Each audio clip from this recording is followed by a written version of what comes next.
We are on Masechet Taharot, Perek Aleph, Mishnah Aleph.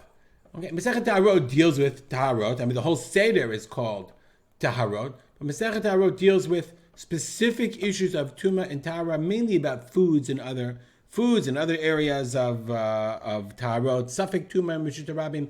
We're now into the minor areas, the smaller areas of Tumah and Tahara, basically things that are more about Rishon, the Tumah. But before we do that, the Mishnah starts with something that's an Av HaTumah. Av HaTumah, remember, is something that can make other things Tameh, that can make other things a Rishon. Because a Rishon is a person or a Kli that's a Rishon, can't make other Kelim Rishon. It can only make food and drink. But we're going to start with what's called Nivlat Ha'of HaTahor. Basically, chicken is called Of Tahor, kosher birds, but it's a nevela. A nevela means it wasn't shechted properly. So if you have an Of HaTahor that wasn't shechted properly, it's nevela, the chicken that wasn't shechted properly. So let's say you bought a Purdue chicken.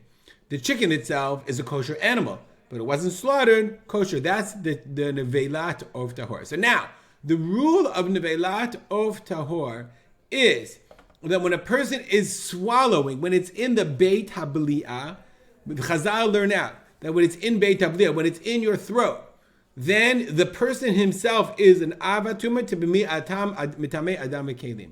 You can be mitame other people like an avatuma when it's in your throat. Once you swallow it, that's gone. But that's where Chazal understood it. And it's not Nevelat Of Tahor, right, has that din when it's in the Beit HaBli'ah. So this is going to tell us a bunch of rules that are related to Nevelat Of Tahor. It says in Mishnah, Shlosha Asar Davar. There are 13 things we want to share with you, 13 ideas about Nevelat Of Tahor that are relevant to Nevela. Just to translate, Nevela is something that's not a treifa. A treifa is an animal that won't survive the year. It has simanei treifot, right? We check the lungs of an animal, or we check the sinews of the limbs of a bird. We check for the simanim to see if the animal was a healthy animal. Nevela is not that. You could have had a healthy animal, but we said it wasn't slaughtered properly. So the 13 things you should know. 1, tzricha machshava. It requires intent, meaning it has to be intended to be used as food. Shiachshov alav la'achilat adam. It has to be considered that the person, the owner, or whoever it is, has to intend, the person who eats it, has to intend it for it to be human food. Okay, normally, foods ain't tzrichi machshava. They don't require intent in order to become tamei. Avazo, but this, since it's you're not allowed to eat it, it's not kosher. It has to have machshava, and there are rules about Bartuner goes into that are not relevant for us. Next, that's one. Number 2, it does not require hechsher. Hechsher means normally we say produce before it can become tamei has to has hechsher. Hechsher means it has to become suitable. How does it become suitable? It becomes wet. Once it's wet, then it becomes tamei. But produce that's never been wet before, it can't become tamei. We don't apply that rule to nevelat ha'or tahor, your Purdue chicken. It never has to become wet in order to become tamei. Umetama tumat achlin b'kebeitza.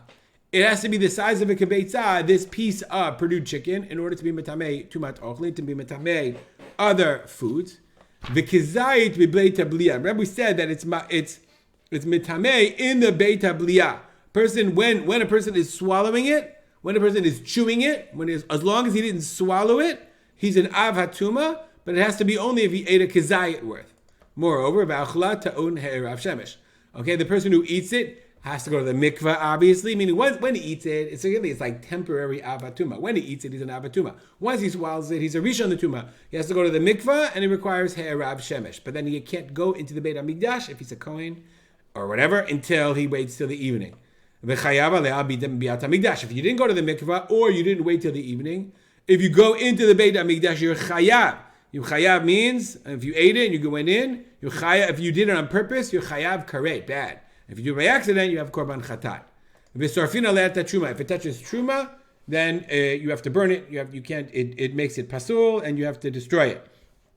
Okay. Moreover, if the kezayit of truma.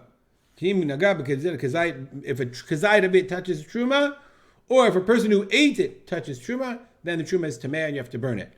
If a person eats ever min hachai from this chicken, nevelat means it's already dead. But if it's alive, you eat a chicken. If you rip off a limb and you eat it, you get malkuk. That's actually machloket whether Ever Ben Chai only applies to animals or not, this Mishnah says, this opinion says, yes, it applies to birds.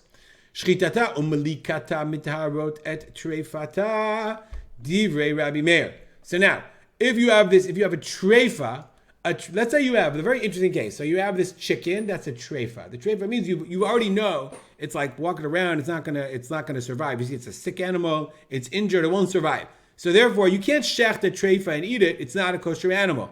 But let's say you do slaughter it. You do shecht the animal. You slaughter the animal. You kosher. Does that then when is the shechita as the animal? You can't eat it.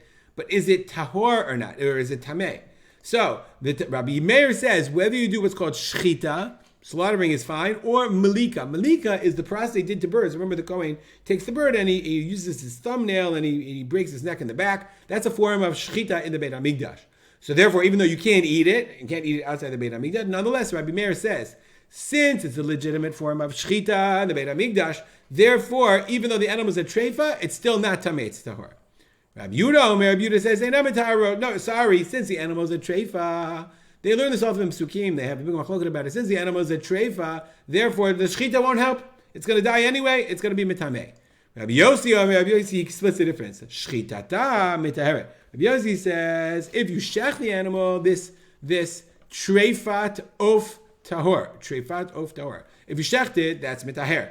If you slaughter the animal before it dies, then it's not tameh. Avala malikata. But if you do malika, like the thumb thing with the Kohen does, that's not enough to remove it from being tameh, and it's mitameh because it was a treifa. All right, we'll stop here, and we'll dedicate our learning, as we always do, to the memory of my father, Rab Simcha ben Yitzchak Kalman. If this is your first study of our Mishnah Yomit, welcome. You can send me an email. I'd love to hear from you. Join our WhatsApp group at bit.ly/Daily Mishnah, or our Telegram group. Make it a great day.